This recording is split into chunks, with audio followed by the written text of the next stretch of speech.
Assalamualaikum warahmatullahi wabarakatuh.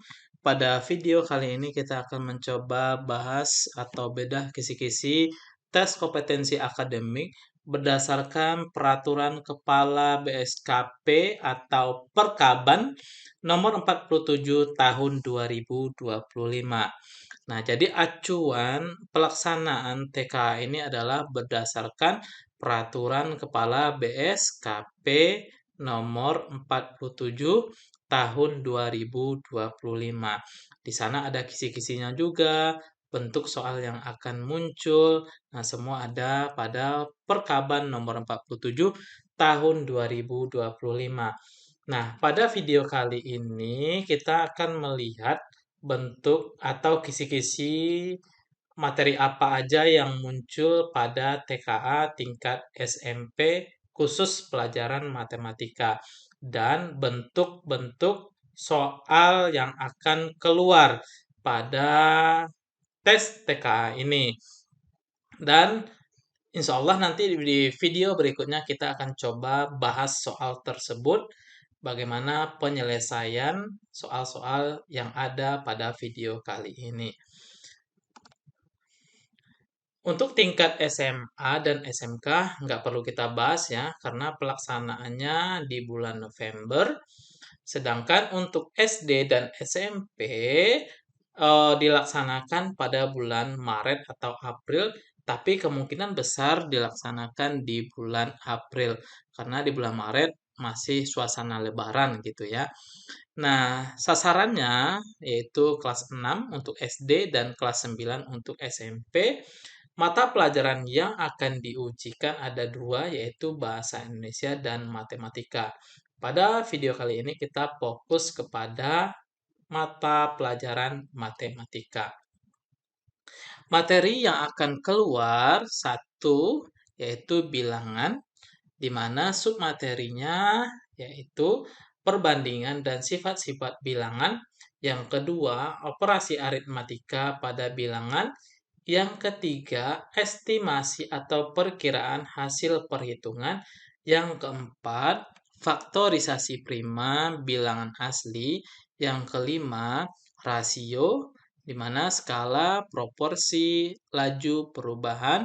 Yang keenam adalah perbandingan senilai dan berbalik nilai. Yang kedua ada materi aljabar, yaitu persamaan dan pertidaksamaan linier. Kompetensi yang ingin dicapai adalah persamaan linier satu variabel, pertidaksamaan linier satu variabel.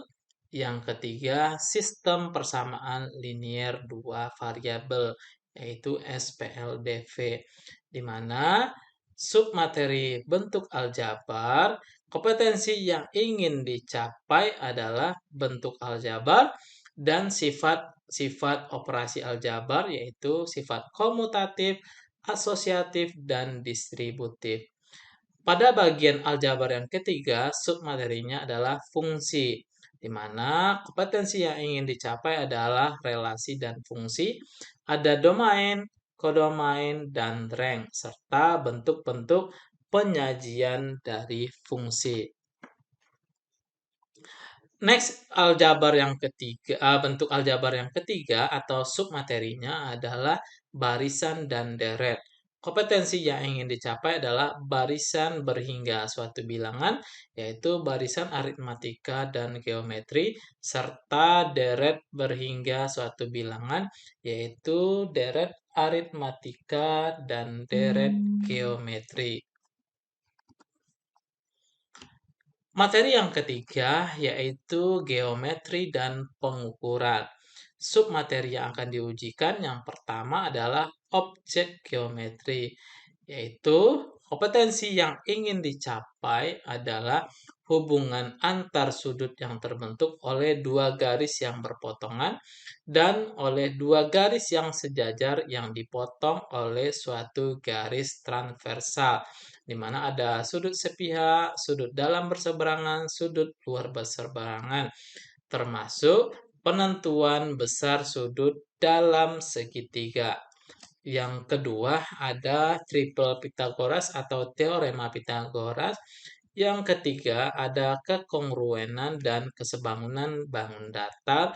Yang keempat, jaring-jaring bangun ruang seperti prisma, tabung, limas, dan kerucut.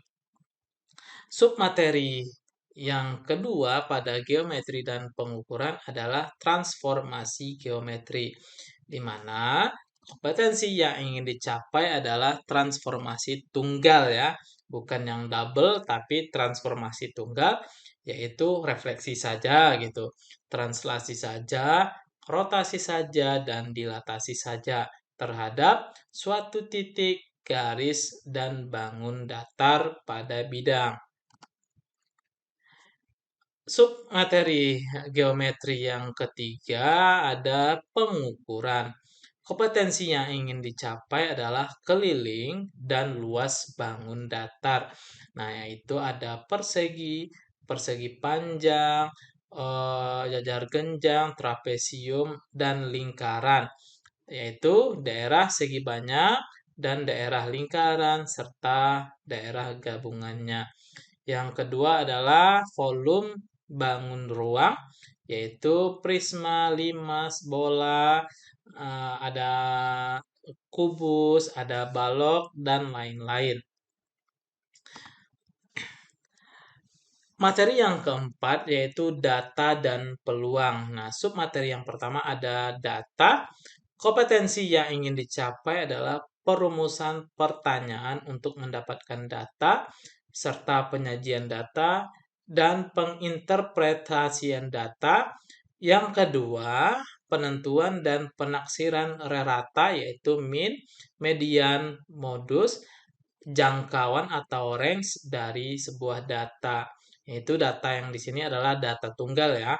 Yang ketiga, perbandingan ukuran pemusatan data dan ukuran penyebaran beberapa kelompok data. Selanjutnya, ada peluang, yaitu kompetensi yang ingin dicapai adalah peluang frekuensi relatif dari kejadian tunggal. Nah, ini adalah materi-materi yang akan diujikan pada Perkaban nomor 47 tahun 2025. Dan fokus kita atau fokus kalian pada materi-materi tersebut. Selain dari materi tersebut, menurut saya tidak usah dipelajari karena fokus TKA sesuai dengan peraturan Perkaban nomor 47 tahun 2025. Bagaimana soal yang akan diujikan? Yaitu berdasarkan Perkaban nomor 47 tahun 2025 itu level soal kognitif ada tiga, yaitu level pengetahuan dan pemahaman, yaitu dikenal dengan istilah C1 dan C2. Level 3 yaitu mengaplikasi, level 4 dan level 5 serta level 6 disebut dengan level penalaran. Jadi ada tiga kesulitan soalnya ya. Nah, level kesulitan soal ada level pengetahuan dan pemahaman, ada level aplikasi, dan ada level penalaran. Sedangkan bentuk atau konteks soalnya yaitu masalah matematika yang ada dalam kehidupan dan masalah sehari-hari yang ada di lingkungan siswa atau di lingkungan kehidupan kita itu sendiri. Jadi soal yang muncul pada TKA lebih identik kepada soal pemecahan masalah yang ada dalam kehidupan kita sehari-hari. Nah, bentuk soalnya seperti apa? Nah, yang pertama ada tiga ya, ada tiga jenis bentuk soal yang ada pada TKA. Yang pertama adalah soal pilihan ganda sederhana, yaitu hanya satu jawaban yang benar, yaitu A, B, C, D ya, soal pilihan ganda sederhana. Yang kedua, soal pilihan ganda kompleks, MCMA, multiple choice, multiple answer. Kemungkinan jawaban benar lebih dari satu, tetapi tidak boleh benar keempatnya. Jadi ada empat pilihannya nanti. Yang ketiga, ada soal pilihan ganda kategori benar atau salah, yaitu tidak benar ketiganya, atau tidak salah ketiganya. Semuanya bervariasi antara benar dan salah. Jadi ada 3 bentuk soal yang ada pada TKA. Pertama ada pilihan ganda sederhana, soal pilihan ganda kompleks, dan soal pilihan ganda kategori benar atau salah. Nah, contoh-contoh bentuk soal yang ada pada TKA yaitu model soal pilihan ganda sederhana seperti ini. Yang kedua, soal tipe soal MCMA. Nah, multiple choice. Nah, ini adalah bentuk soalnya nanti.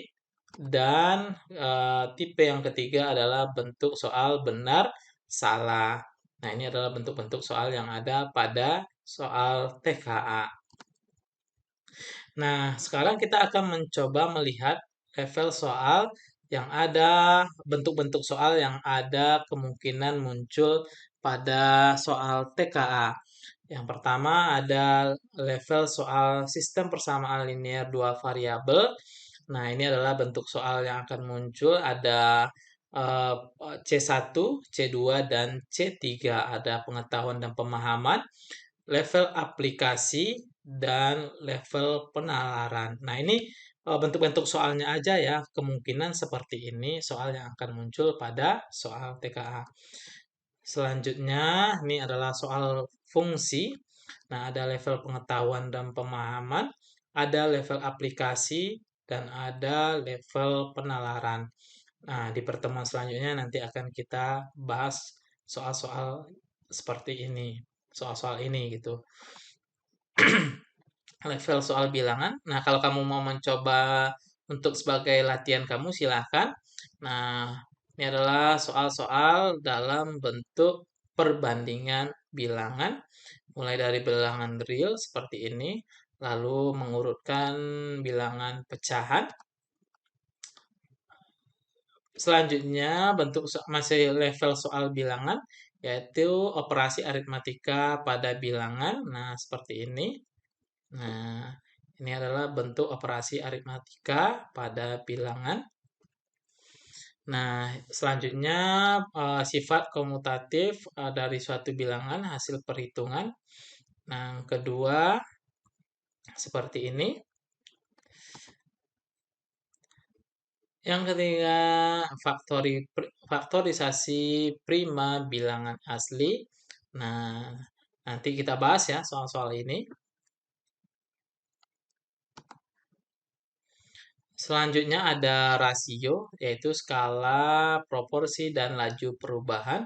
Nah, seperti ini adalah contoh-contoh bentuk soal rasio, skala, proporsi, dan perubahan tersebut. Selanjutnya ada persamaan linear dan pertidaksamaan linear, yaitu level soal aljabar ya. Ada persamaan linear satu variabel.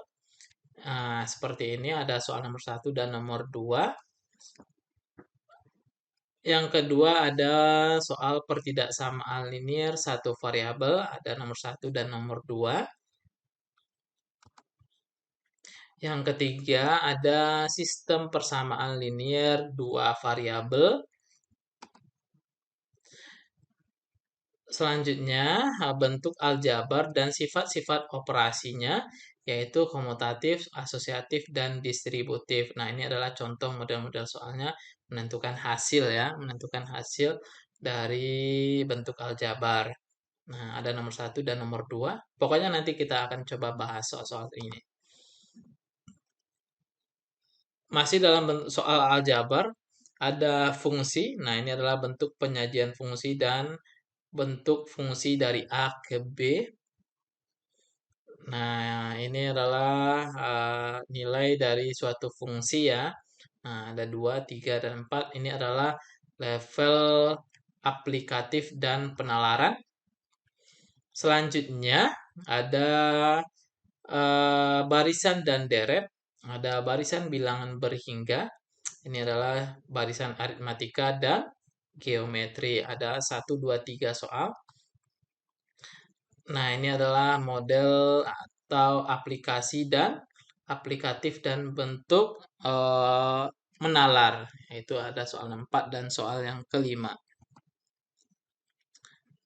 Terus ada deretnya, deret berhingga. Nah, rumus suku KN-nya, rumus SN atau jumlah suku pertama dari suatu barisan aritmatika atau geometri. Nah, ada model memahami, mengaplikasi, dan bernalar. Nah, ini adalah geometri. Nah, ini adalah garis sejajar yang dipotong oleh garis transversal. Nah, ini adalah contoh bentuk soalnya. Selanjutnya ada teorema Pythagoras. Nah, teorema Pythagoras atau triple Pythagoras. Selanjutnya menentukan luas dan keliling dari bangun datar.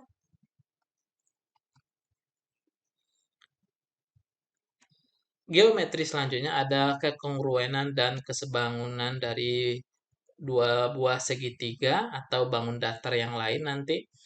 Nah, ini adalah kekongruenan pada segitiga atau kesebangunan pada segitiga. Ini adalah model soalnya. Nah, seperti ini. Ini adalah soal mengenalar ya, menalar. Model soal menalar.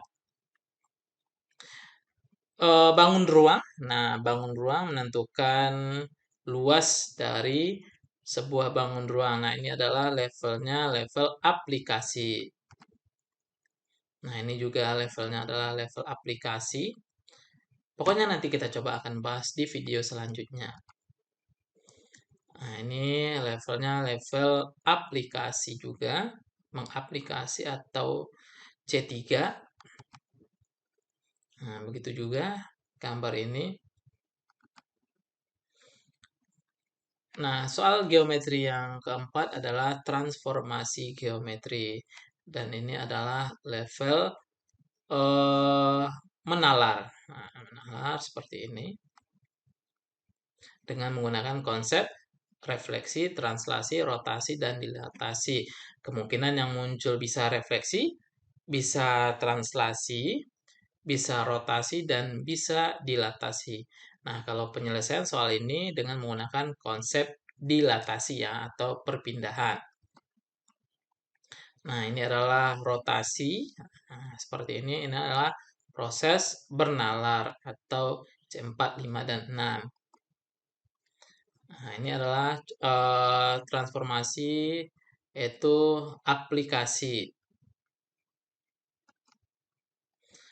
Selanjutnya, masih geometri adalah pengukuran yaitu menentukan keliling dan luas bangun datar, daerah segi banyak, daerah lingkaran, serta daerah gabungan. Ini adalah contoh keliling dari setengah lingkaran. Nah, ini adalah gabungan yaitu bisa persegi panjang dan segitiga atau trapesium ya, trapesium. Nah, ini level soal geometri selanjutnya ada volume bangun ruang yaitu prisma, limas, dan bola. Bisa balok, bisa kubus, bisa prisma itu sendiri, bisa limas, bisa bola, bisa kerucut nanti. Nah, tergantung nanti jenis jenis bangun ruang yang akan muncul. Ada 1, 2, 3 soal nanti. Ini adalah menalar, yaitu gabungan dari dua bangun ruang, balok dan limas. Bisa juga kubus dengan limas, bisa juga tabung dengan kerucut, bisa juga tabung dengan setengah lingkaran. Tergantung nanti bentuk soalnya dan ini adalah model soal yang akan muncul gitu. Next, level soal data dan peluang. Nah, ini adalah data, yaitu kita membaca data di sini. Membaca data. Next, menentukan level mengaplikasi, yaitu ini adalah diagram. Diagram lingkaran harus bisa membaca diagram lingkaran dan bentuk persentase. Bisa juga bentuknya dalam bentuk derajat nanti. Kalau di sini modelnya adalah model persentase. Ini membaca grafik atau diagram garis. Membaca data. Nah, membaca data ini levelnya adalah level menalar. Nah, nanti pokoknya nanti kita bahas pada video selanjutnya. Dan ini menentukan min, median, modus atau ukuran pemusatan data, yaitu datanya data tunggal ya, rata-rata dari ini. Nah, kita mulai nanti dari min, median, dan modus serta jangkauan antar data.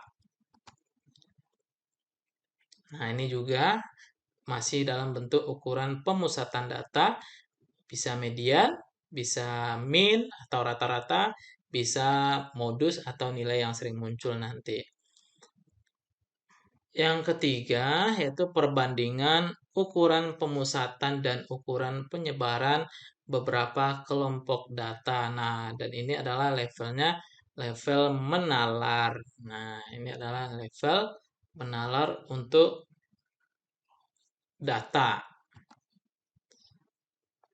Soal selanjutnya berupa peluang. Nah, ini peluang 1, 2, 3. 1, 2 merupakan C1 dan C2 yaitu pemahaman dan pengetahuan.